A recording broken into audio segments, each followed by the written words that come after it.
A cup of coffee, a $5 tip, a life-altering debt. For Maya Collins, waitressing at a Brooklyn diner wasn't a career. It was a purgatory of ketchup bottles and sore feet. The quiet man in the corner booth, Mr. Gino, was just another face, a moment of calm in her chaotic day. But in the time it takes for a bullet to cross a room, that quiet man became her responsibility.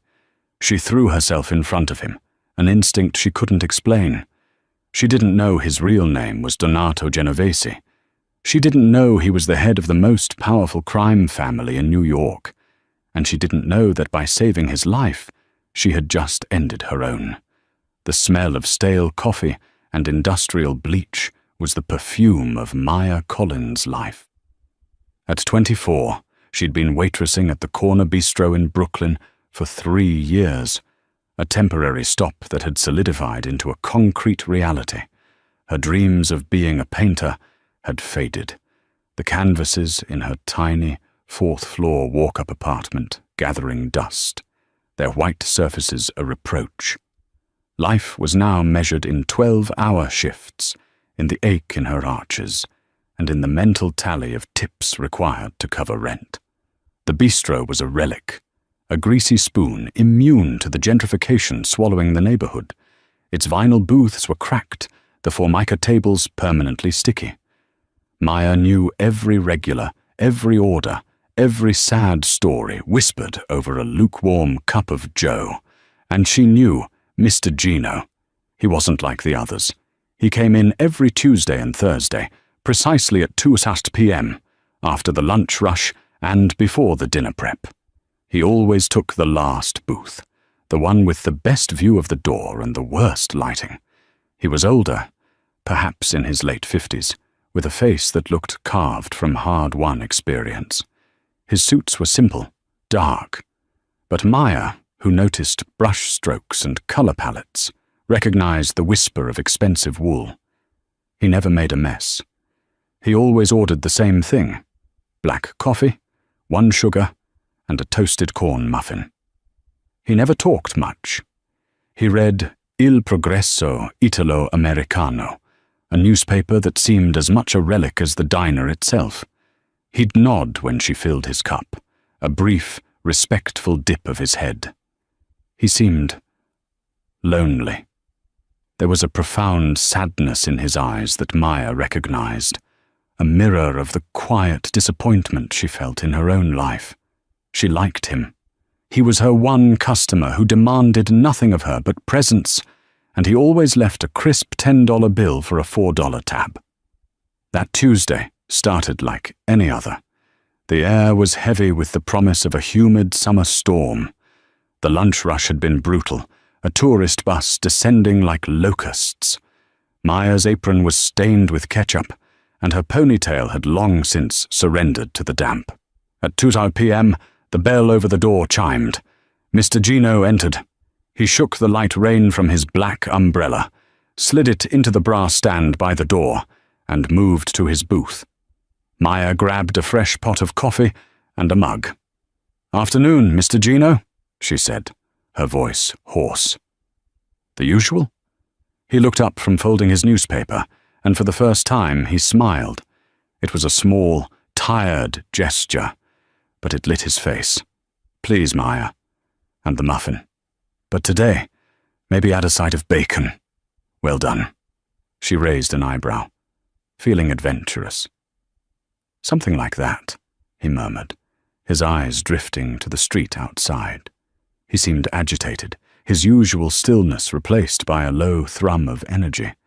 He tapped his fingers on the table, a rhythm she'd never seen. "Everything okay?" she asked, lingering. He snapped his gaze back to her. The intensity was startling. "Yes, fine. Thank you, child." Maya retreated to the kitchen window, put in the order, and watched him. He wasn't reading his paper. He was watching the door. A knot tightened in her stomach. It was the same feeling she got before a canvas went wrong, a sense of misplaced color. The bell chimed again. 2 men walked in. They did not belong. The bistro's clientele was working class, students, and the elderly. These men were different. They wore sharp, shark-grey suits, too heavy for the weather. Their shoes were polished to a mirror shine. They weren't looking at the menu board. They were scanning the room. One was broad, with a shaved head and a neck as thick as a utility pole. The other was younger, thinner, with restless dark eyes. They spotted Mr. Gino.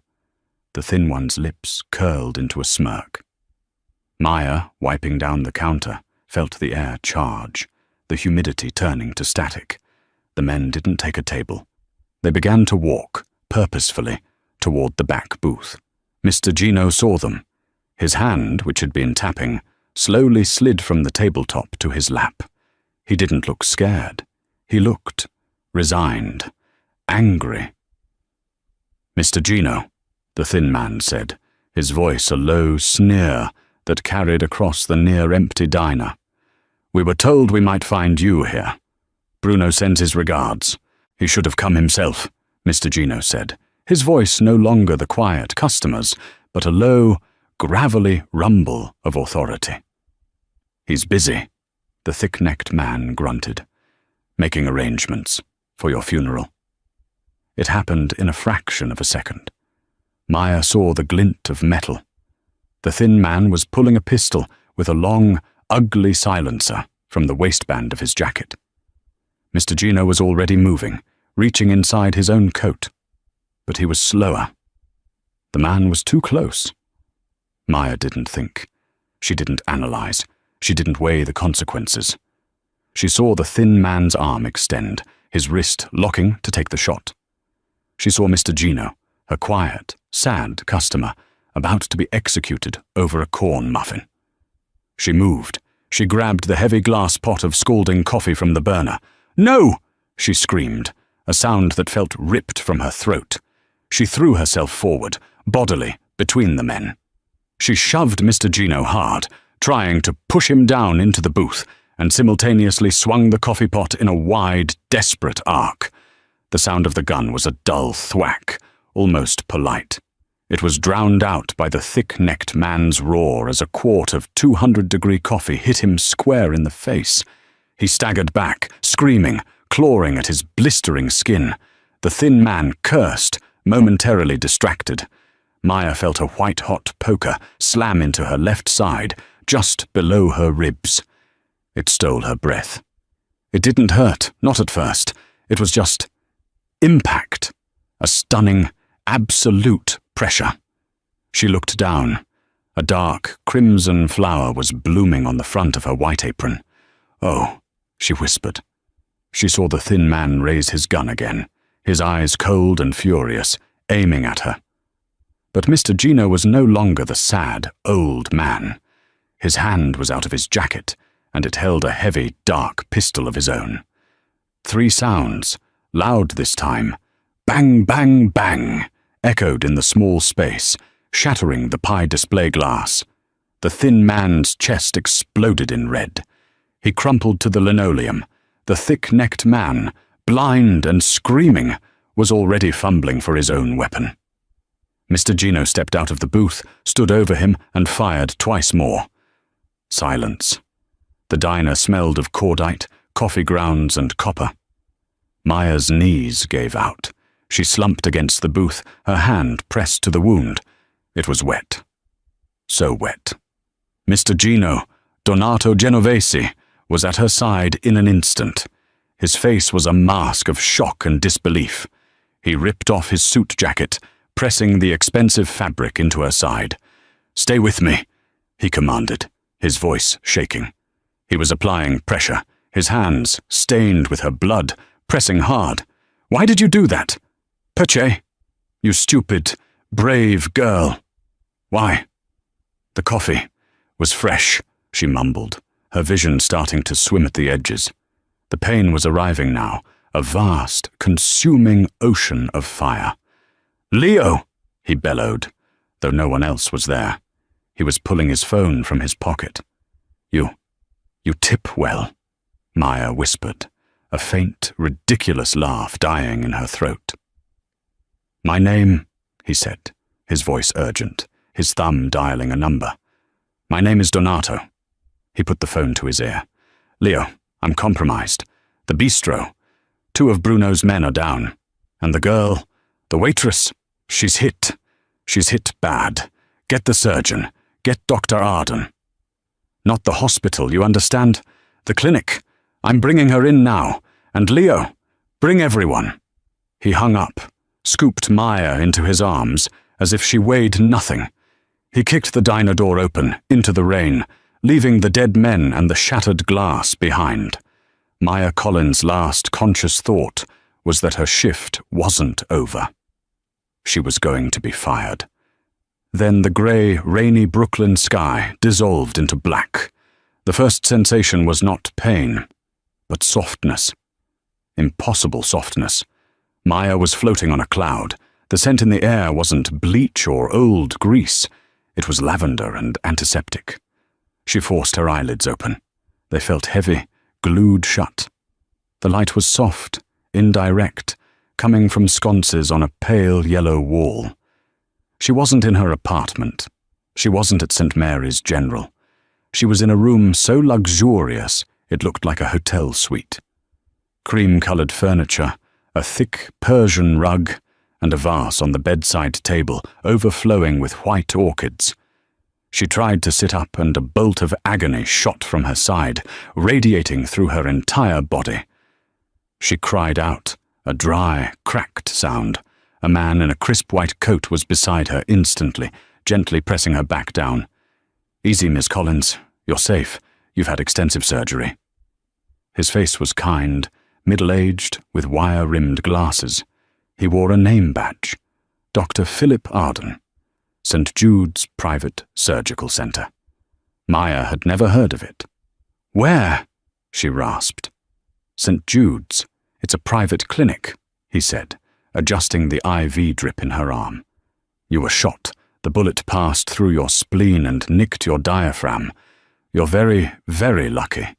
It was a clean entry and exit, but you lost a great deal of blood." "Mr. Gino," she whispered, the memories flooding back. The coffee, the gun, the blood on her apron. "Is he the man who brought you in?" "He's fine," Dr. Arden said, his expression carefully neutral. "He personally arranged for your care. He sat in the waiting room for all 9 hours of the surgery." 9 hours? Maya tried to process this. She looked at her side. Beneath the pristine white sheet, she was heavily bandaged. "He saved my life," she murmured. Dr. Arden paused, his fingers on her wrist, checking her pulse. "No, Miss Collins. By all accounts, you saved his. He wanted to be the first to see you when you woke up, but he was called away on urgent business. He left strict instructions for your care. My care. You are not to worry about anything. The bill, your recovery, it's all being handled. Now get some rest. The anesthetic is still wearing off." He smiled, injected something into her IV line, and the edges of her vision softened again. As she drifted off, one thought snagged in her mind. Who was Mr. Gino? When she woke the second time, the room was darker. The orchids seemed to glow in the moonlight from a large window, and there was a man sitting in the visitor's chair. It wasn't Mr. Gino. This man was younger, in his 30s, with sharp features and watchful, intelligent eyes. He wore a perfectly tailored black suit, no tie. He was just sitting, staring at her. Maya's heart leaped into her throat. She flinched. "Don't," he said. His voice was calm, a smooth baritone. "I'm not going to hurt you. I'm here to protect you." Who are you?" "My name is Leo Gravano," he said, as if it should mean something. "I work for Mr. Genovese." "Genovese?" Maya's mind was foggy. I know Mr. Gino." "Mr. Gino," Leo said, a flicker of a smile playing on his lips, "is Donato Genovese. Gino was his father's name." Leo stood up, walking to the window. He was tall, graceful, moving with the coiled energy of a predator. He looked out at the city lights. "He feels a great debt to you, Ms. Collins." "Debt? I didn't want him to get hurt," Maya said, her voice small. "The diner, the other men. Are they?" "They are being handled," Leo said, a statement of absolute finality. The police were told it was a gas main explosion. The city is very efficient when properly motivated. The corner bistro, I'm afraid, is gone. Gone! Her job, her paycheck. The thought felt distant, unreal. "He's very grateful," Leo continued, turning back to her, "which is why you are here. This is the finest private clinic in the state. Dr. Arden is the best trauma surgeon on the East Coast, and I am your personal security detail." "Security?" Maya tried to laugh, but it hitched in her chest. "Security from what? I'm a waitress." "You were a waitress," Leo corrected gently. "Now, you are the woman who took a bullet for Donato Genovese. That makes you visible. The men who shot you, they have friends. They have a boss. His name is Bruno Falcone. He is not a forgiving man. He will be displeased. Not only did his men fail to kill Mr. Genovese, but they were killed by him. And you saw it. A cold dread, heavier and sharper than the surgical pain, settled over Maya. I don't know anything. I won't say anything. I just want to go home." "You can't go home," Leo said, his voice hardening slightly. "Your apartment is being watched. We are moving you from here as soon as Dr. Arden clears you. You will be Mr. Genovese's guest." "Guest? Or prisoner?" Leo looked at her, his expression unreadable. "That," he said, "depends entirely on your perspective." The door opened. Donato Genovese stood in the doorway. He was not Mr. Gino. Mr. Gino wore a simple dark suit and looked sad. This man was flanked by two other large men who stayed in the hall. He wore an immaculate grey overcoat, and the sadness in his eyes was gone, replaced by an ironclad authority that filled the room. His hair was slicked back, and a heavy gold ring gleamed on his pinky finger.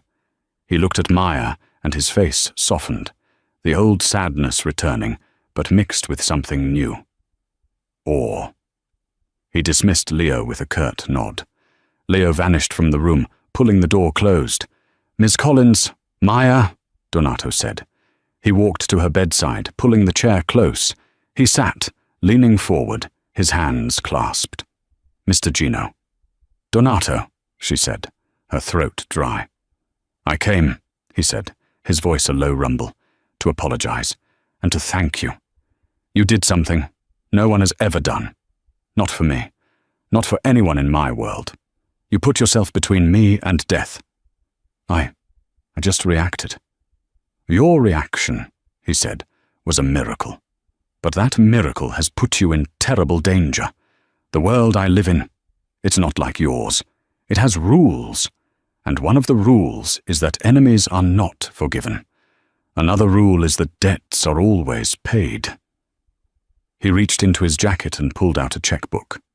"I have paid for this hospital. I have settled your affairs, your lease, your utilities. I want to give you money, enough money so you never have to pour coffee again. A new apartment, a new car, a new life, anything you want." Maya stared at him. The power rolling off him was terrifying. This wasn't a sad, lonely customer. This was a king. "I don't want your money," she whispered, and the honesty of it surprised even her. I want my old life back. I want to go home. I want to be invisible again." Donato looked down at his hands. When he looked up, his eyes were filled with a terrible, profound pity. "I'm sorry, Maya," he said, his voice heavy. "But that is the one thing I can't give you. Your old life is over. The moment you saved mine, you ended yours." 3 days later, Maya was discharged from St. Jude's. She was not taken in a taxi. She was wheeled to a private underground garage where a black, armor-plated Mercedes sedan was waiting. Leo Gravano opened the door for her.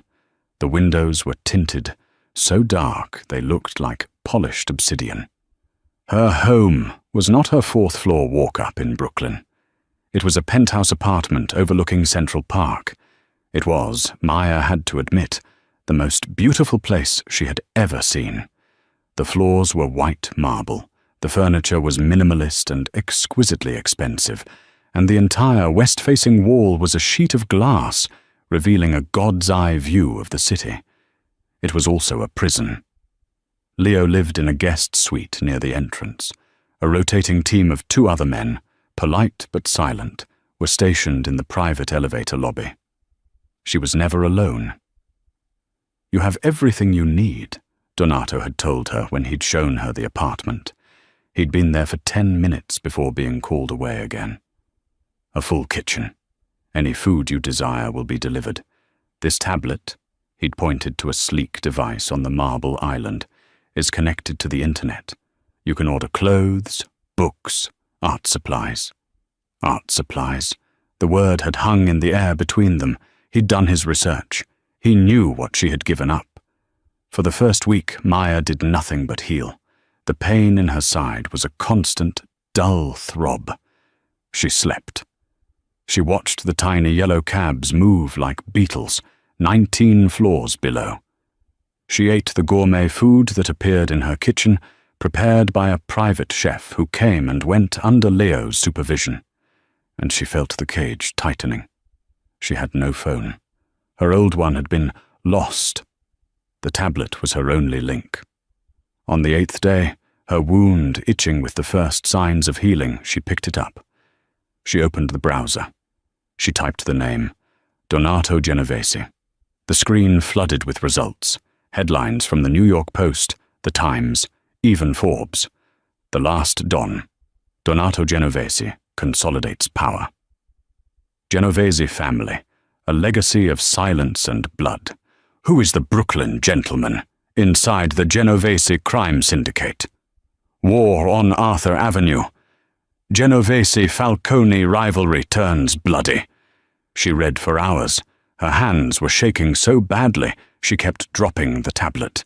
The articles detailed a criminal empire that stretched from the New York docks to waste management, to construction, to high-end gambling. They talked about extortion, racketeering, and a long, bloody feud with a rival organization, the Falcone family, headed by a man named Bruno Falcone. Mr. Gino, her sad, quiet customer, was a killer, a mob boss, an organized crime lord, and she had saved his life. She read about the Falcones. Bruno was new money, ruthless, and trying to expand. He had been targeting Genovese's operations for a year. The articles called the conflict the Quiet War, but it had left a trail of bodies. She found a grainy photo of Donato, taken with a long lens, stepping out of a courthouse. He looked exactly as he had in the hospital, powerful, cold, and untouchable. She felt sick. She ran to the cavernous marble bathroom and retched. The men he'd killed in the diner, they weren't just robbers. They were assassins, and she had stepped in the middle of a mafia war. When Donato visited that evening, Maya was waiting. She had left the tablet on the kitchen island, the screen lit up with his face. "You're a monster," she whispered as he entered.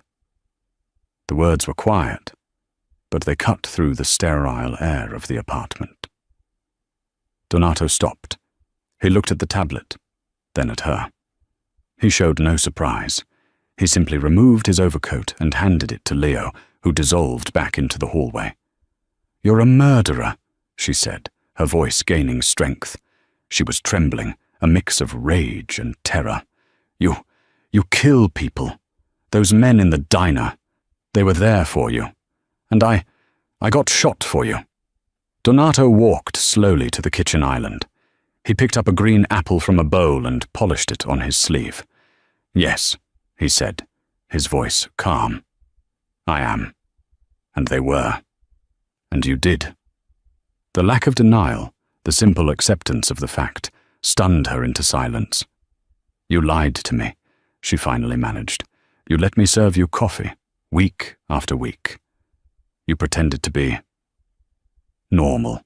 "I was not pretending," Donato said, turning to face her. He took a bite of the apple. The crunch was offensively loud. "The bistro, my father, Gino, took me there every Sunday after church. It was his favorite place. After he died, I went there to remember him. To be for 1 hour just Gino's son. Not this." He motioned around the opulent room. "That doesn't make it right. You've destroyed my life. I'm your pet. I'm a prisoner in this glass box." "You are protected," he corrected, his voice sharp, the authority returning. "What did you read on that device? Did you read about Bruno Falcone?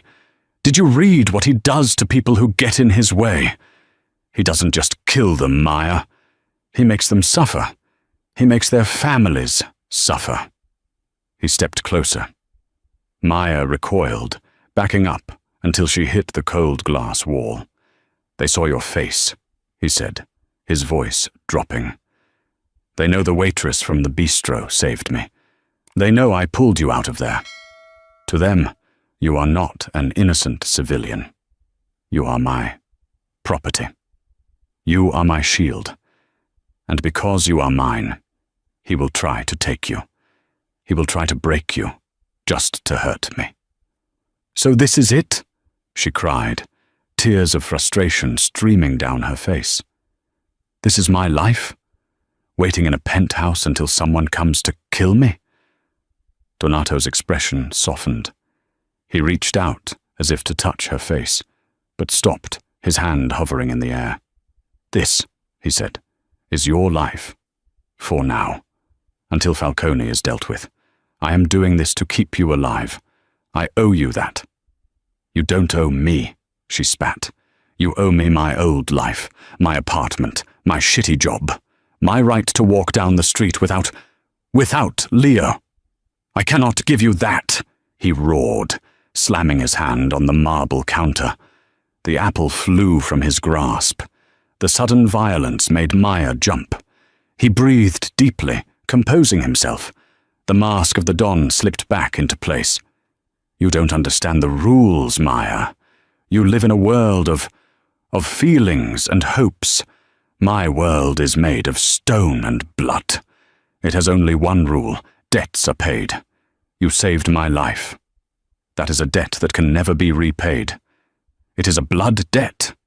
It binds me to you. Whether you like it or not, your life is now more valuable to me than my own. I will not let them harm you. I will not let anyone harm you." He turned to leave. His shoulders were slumped, and he looked, once again, like the tired old man from the diner. "There are art supplies in the spare room," he said, his back to her. "Canvases, oils, the best I could find. Try to find some peace. I will handle the war." He left. Maya was alone, shivering, looking at the city that had once been her home and was now just a painting behind glass. She slid down the wall until she was sitting on the cold marble floor. She was safe. She was rich. She was utterly, completely trapped. Across town, in a windowless office, above a social club on Mott Street, Bruno Falcone was not at peace. He was furious. "Two," he seethed, slamming a heavy glass tumbler of scotch onto his desk. "Two of my best men, taken out by that relic, and a waitress." His consigliere, a thin, older man named Nico Gallo, watched his boss patiently. Nico was a man of tactics, not temper. "Bruno, the report says the waitress interfered," Nico said calmly. "She threw coffee. She took the first bullet. She distracted them. That's how Genovese got his opening." "A waitress!" Bruno yelled, his face purple. He was a bull of a man, younger than Donato, with a thick neck and a taste for flashy suits. "This is what I'm talking about. Donato is old. He's weak. He goes to a diner, and he's saved by a waitress. This is an embarrassment. He should have been dead." "Instead," Nico said, leaning forward, "he is alive, and he has the girl." This caught Bruno's attention. He stopped pacing. "The girl? The waitress?" "Our source at St. Jude's confirmed it. A Jane Doe, gunshot wound, brought in by Genovese himself. He paid Dr. Arden $500,000 in cash to keep it off the books. She survived the surgery." "So she's a witness?" Bruno mused. "She's more than that," Nico corrected. "Our men on the street say Donato has moved her. Put her in the air. The Oakhurst penthouse. The one he keeps for special guests." Bruno stared, his small dark eyes lighting up with a new, cruel understanding. "He's protecting her. He's guarding her," Nico said. "Leo Gravano is on her full time. She hasn't left the building." Bruno Falcone began to laugh. It was an ugly, grating sound. "Oh, this is better. This is so much better than him being dead." "Boss? Don't you see, Nico? The old man has gone soft. He's sentimental. This girl, she's not a witness. She's his weakness. She's the one thing in the world that isn't his. She's an innocent, and he's soiled her, just by bringing her into his world. What are you proposing, Bruno? The Oakhurst is a fortress. We can't get a man in." "We don't need to," Bruno said, his smirk returning. "We don't want to kill her. What's the point in that? No, we want to talk to her. We want to offer her an escape." He walked to a whiteboard on his wall, a map of Genovese's operations. He erased it all with a sweep of his hand. "Find out who she is," he commanded. "Not her name. I don't care about her name. Who does she know? Who does she love? Who is her family, her roommate, her best friend? Who is the one person in the world she trusts?" It took Nico Gallo's team 48 hours. Maya Collins was a ghost. No family in New York. Few friends. She worked, she painted, she went home. But there was one. "Sarah Jenkins," Nico reported, laying a grainy photo on Bruno's desk. Her old roommate from art school. They're still close. They meet for coffee every Sunday. Or they did. Jenkins has been calling Collins' phone, left a dozen worried messages. She filed a missing persons report, but it was discouraged by Donato's people. Sarah Jenkins. Bruno tasted the name. She's worried about her friend. She thinks her friend is missing. That's perfect. What's the play, boss? The play is simple. We don't approach Sarah with a threat. We don't approach her with money. We approach her with concern. Sarah Jenkins was terrified. Maya, her most reliable, boring, wonderful friend, had vanished. Her phone went straight to voicemail. Her apartment was empty. The police had been useless, taking her report with a bored expression and telling her Maya had probably just met a guy. Sarah knew better. She was sitting in her small studio apartment, crying when the knock came. It was two men. One was older, Nico Gallo, who looked like a kindly uncle. The other was Bruno Falcone, who looked like a shark in a $5,000 suit. "Ms. Sarah Jenkins?" Nico asked, his voice gentle. "May we come in? We have information about your friend, Maya Collins." Sarah's fear was instantly replaced by a desperate hope. She let them in. "Who are you?" she asked, wringing her hands. "Are you private investigators? Did you find her?" "We are associates of a man who is very concerned about Maya's well-being," Bruno said, his voice a sympathetic rumble. He sat on her worn-out sofa as if it were a throne. "Your friend is not missing, Miss Jenkins," Nico said softly. "She's a prisoner." Sarah's blood ran cold. "What? A prisoner? Who? A very, very bad man," Bruno cut in. "His name is Donato Genovese. He's a Well, you can guess what he is. Your friend was in the wrong place at the wrong time. She saw something she shouldn't have. And now he's holding her. He has her locked in a penthouse. She can't leave. She can't call. It all clicked for Sarah. The sudden disappearance, the disconnected phone, the police's lack of interest. Maya was in trouble. "Oh my God," Sarah whispered, sinking into a chair. "We have to call the police, the FBI." "You already tried," Bruno said, his voice dripping with false sympathy. "They can't touch him. He owns them." "But we can. My organization, we are in a dispute with Mr. Genovese. We want to hurt him. And we've learned that he's holding this innocent girl. It's offensive to us." "What do you want?" Sarah asked, her eyes narrowing. "We want to help her escape," Nico said. "But she's terrified. She doesn't trust anyone. Leo Gravano, his top lieutenant, is with her 24/7. But you, she trusts you."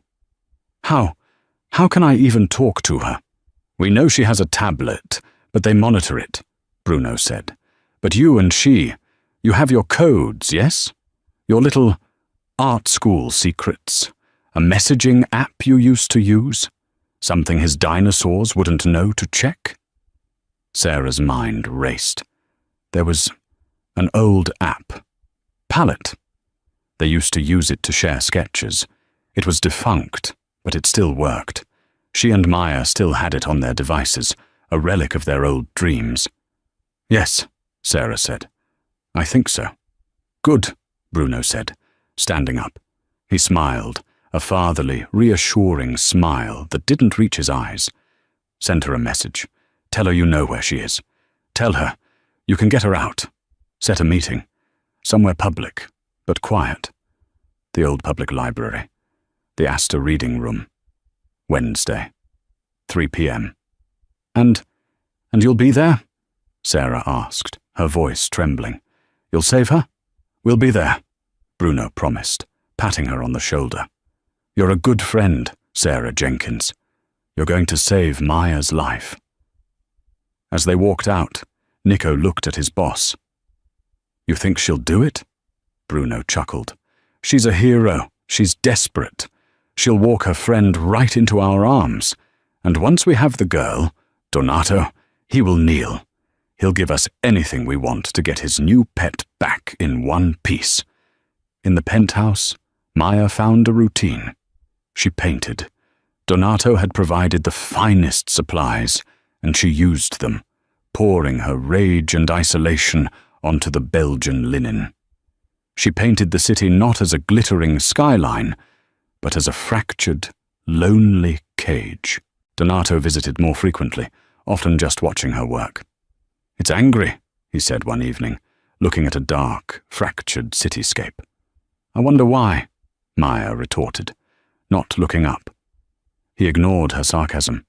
My son. He used to paint before he got sick."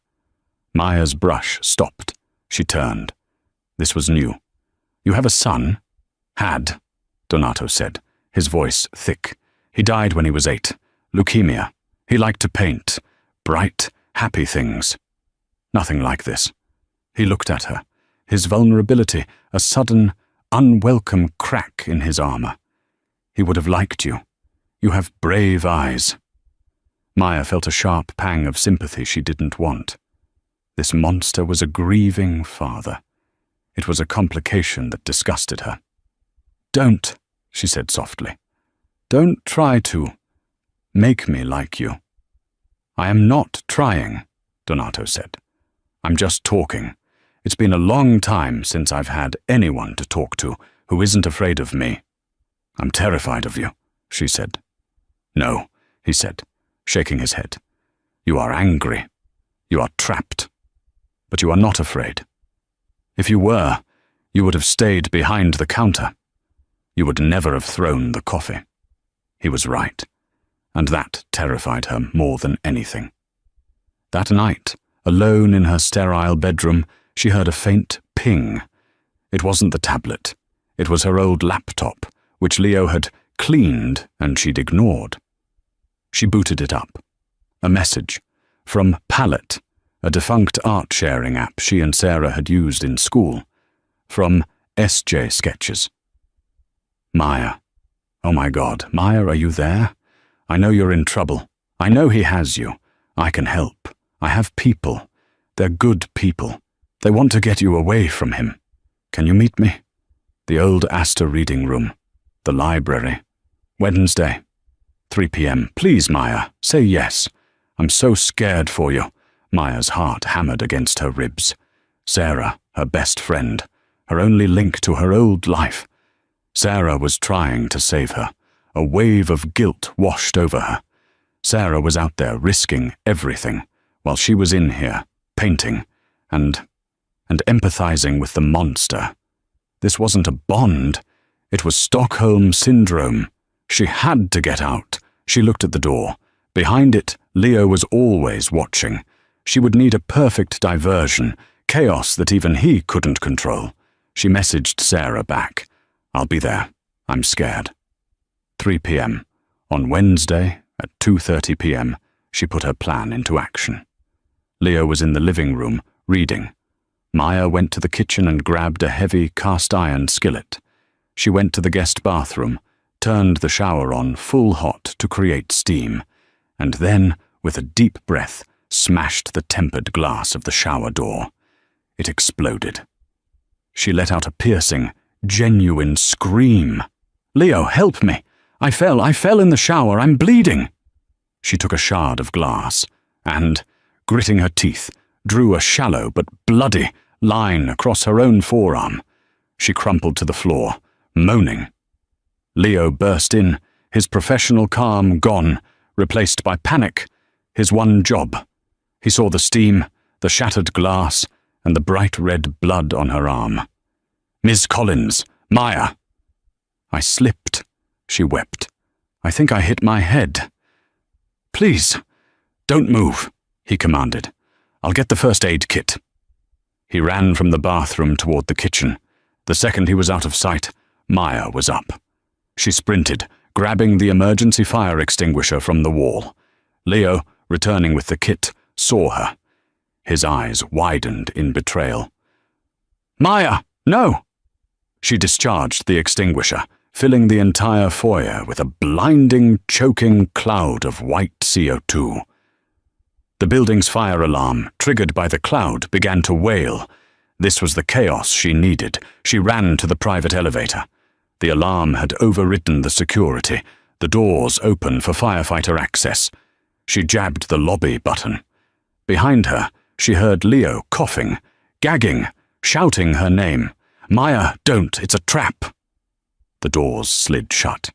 She was alone. She was descending.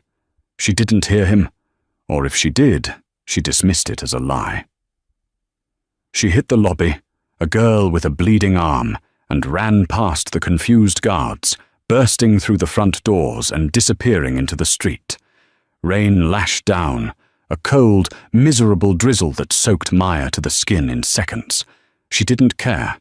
She was free. She kept to the side streets, her heart a wild drum against her ribs.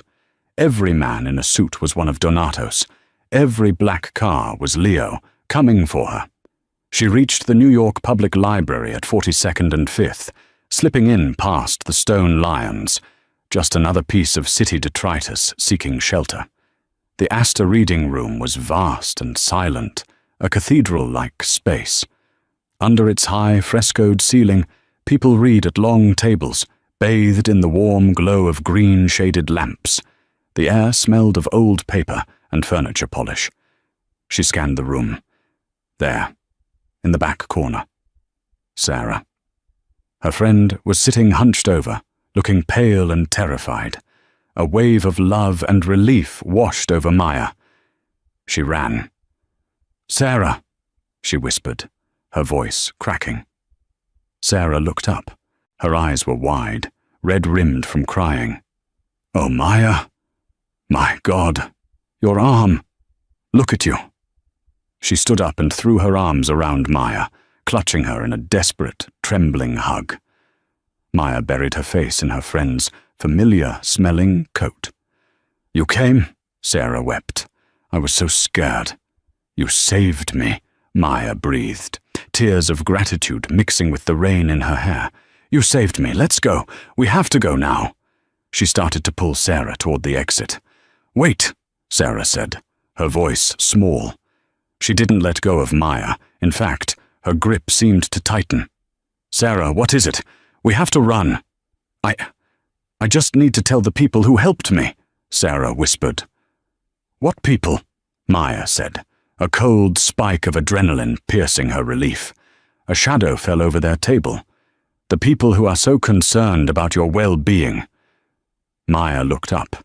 A large man in a flashy, pin-striped suit was standing there, smiling. He was flanked by two others. He was built like a bull, and his eyes were as dead and cold as polished stone. Bruno Falcone, he said, introducing himself with a mock bow. A pleasure to finally meet you. Maya's blood turned to ice. Falcone, the name from the headlines, Donato's rival. She looked at Sarah. Her friend was white as a sheet, tears streaming down her face. Sarah? Maya's voice was a dead whisper. What did you do? They said you were a prisoner, Sarah sobbed, her grip on Maya's arm now a vice. They said they were saving you. They promised they wouldn't hurt you. Don't be too hard on her, kid. Bruno Falcone clicked his tongue. She thought she was a hero. And now, his smile vanished. You're going to come with us, quietly, or we paint these pretty walls. One of his men pressed the muzzle of a gun, hidden by his coat, into Sarah's ribs. No, Maya said. She looked at her friend, at the gun, at the exit. Leo's words echoed in her ears. It's a trap. Please, Sarah begged. Don't let them. Shut up, Bruno hissed at her. Now, Miss Collins, walk. They started to move, Bruno's men forming a tight box around the two women. They were walking past the long tables toward the main exit. They reached the top of the grand marble staircase leading to the lobby. Outside, Bruno ordered. There's a car waiting. No. A voice. Calm. Cold. It came from the landing below them. Leo Gravano was standing at the bottom of the stairs. He was no longer disoriented. He was immaculate, his suit jacket buttoned. He looked disappointed. Bruno Falcone's men tensed. They grabbed Maya and Sarah, pulling them close, using them as shields. Gravano, Bruno sneered. Just one of you. Donato's slipping, letting his best man play bodyguard. Let her go, Bruno, Leo said. He didn't raise his voice.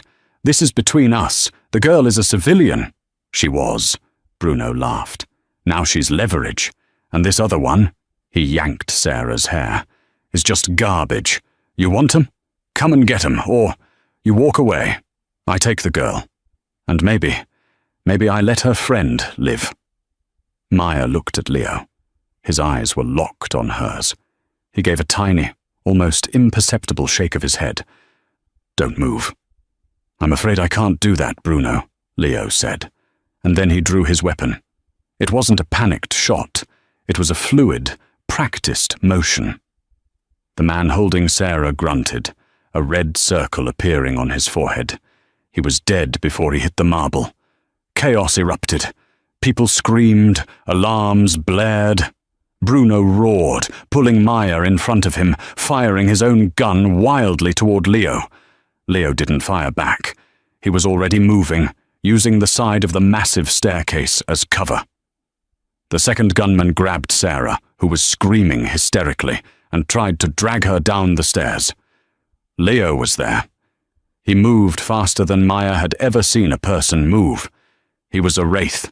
He disarmed the man, broke his wrist with a sickening crack, and struck him in the throat. The man collapsed, gurgling. Now it was just Bruno, holding Maya, his arm locked around her neck, a gun to her head. Stop! Bruno screamed, his voice echoing in the cavernous hall. Stop or I kill her! I swear to God, Leo, I'll do it! Leo stopped. He was 10 feet away. His gun was at his side, but not aimed. "He's bluffing," Leo said, his eyes on Maya's. "He needs you alive. But you need to do exactly what I say." "Go to hell!" Bruno spat. "Maya," Leo said, his voice dropping, "when you threw that coffee, what was your target?" His face," she stammered. "Good. This time aim for the elbow. Use yours." "What?" "His arm," Leo said. "Drive your elbow back, into his. Now." Maya didn't think. She reacted. She slammed her left elbow with all her weight into the joint of the arm that was holding her. Bruno howled. His grip loosened for half a second. His gun arm spasmed involuntarily. It was all Leo needed.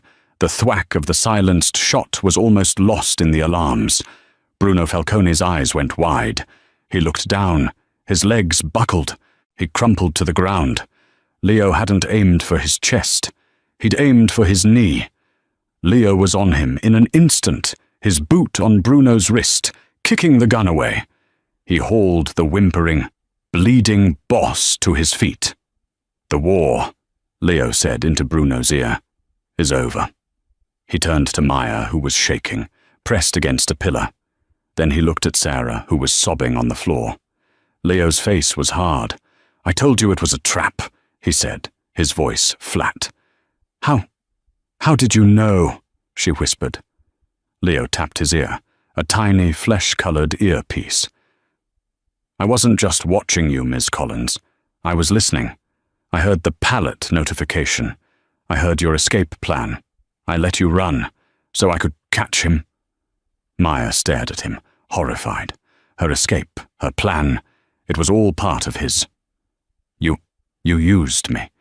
You let me get—" "I kept you alive," Leo snapped, "and I ended a war. My job is done." Black sedans were already pulling up outside. Men in dark suits were flooding the library lobby, moving with terrifying, silent efficiency. They put a black bag over Bruno Falcone's head and dragged him out. Leo grabbed Maya's arm. "We're leaving. Wait," Maya said, going to Sarah, who was incoherent with fear. "Sarah, don't!" Sarah shrieked, flinching away from her. You're one of them." "No, Sarah, Get her," Leo said to one of his men, pointing at Sarah. "What? No, don't hurt her," Maya yelled. "She's a liability," Leo said. "She knows too much. She talked to Falcone. She betrayed you." "She's my friend. She was scared." Leo paused. He looked at Maya's face, streaked with tears and dust. He looked at the screaming, pathetic form of Sarah Jenkins. "She comes with us," Leo said finally. "The Don will decide what to do with her." The penthouse was silent, the chaos of Maya's escape completely erased. Donato Genovese was waiting, standing in front of the glass wall, a silhouette against the city lights. Leo marched Maya in, followed by two men who dropped a sobbing Sarah Jenkins on the marble floor. "Leave us," Donato said, without turning. Leo and his men vanished. "You ran," Donato finally said. It wasn't an accusation. It was a fact. "Yes," Maya replied, her voice steady. The fear was gone, replaced by a cold, hard anger. His gaze shifted to the whimpering woman on the floor. "You betrayed her." I didn't know," Sarah wailed. "He said he was helping. I was trying to save my friend." "You spoke my name to my enemy." Donato's voice dropped to a dangerous whisper. "In my world, there is only one punishment for that." Sarah's face went white. "No, please, Maya, tell him. I didn't mean it." Maya looked at her friend, then at Donato. He was watching her, waiting. She realized with chilling clarity, this was a test. "You're right," Maya said, her voice clear. "She betrayed me. She's a danger." Sarah let out a strangled sob. Donato raised an eyebrow. "But," Maya continued, "you told me about rules. You told me about debts." She walked forward until she was standing next to him, his equal. "You owe me. A blood debt. You said I could have anything. I did, he acknowledged, his eyes searching hers. I'm cashing in that debt. Right now, Maya said. I want her. Donato was still. What do you want? I want you to let her go. She's weak, not a threat. She's just a civilian, like I was. She pointed to Sarah. You will give her enough money to disappear. A new name, a new life. Somewhere far away. She will never come back, and you will never, ever touch her. Her life is my payment. Donato stared at her. He saw the iron in her spine, the cold calculation. She had used his own rules against him. A slow, genuine smile spread across his face. He nodded. Leo! Leo appeared instantly. Take Miss Jenkins, Donato ordered. New identity, a one-way ticket far from here, a wire transfer. She is under my protection. But if she ever returns, that protection ends. Sarah, stunned into silence, was hauled to her feet and dragged out. The door clicked shut. Maya and Donato were alone. The silence was different. The debt, Donato said, is paid. Yes, Maya said. So what now? Am I free? Can I have my old life back? I can't give you that, Donato said, turning back to the window. You know that. Falcone is my prisoner, but he has sons. They will never stop looking for the girl who brought him down. To them, you're not a waitress. You're a legend. So I am your prisoner, she said, the coldness returning. No, Donato said. You are not. The debt is paid. You owe me nothing. I owe you nothing. He walked to a drawer and pulled out a passport, keys, and a credit card. This is a new identity. A ticket to Rome. A bank account with $5 million. You can walk out that door.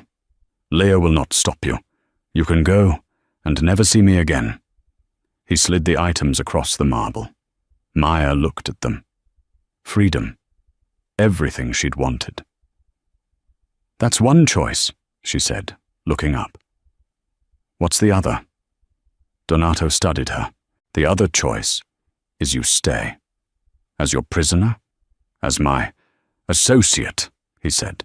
As my partner, my consigliere. You're not a victim, Maya. You're a survivor. You're smart. You see things I don't.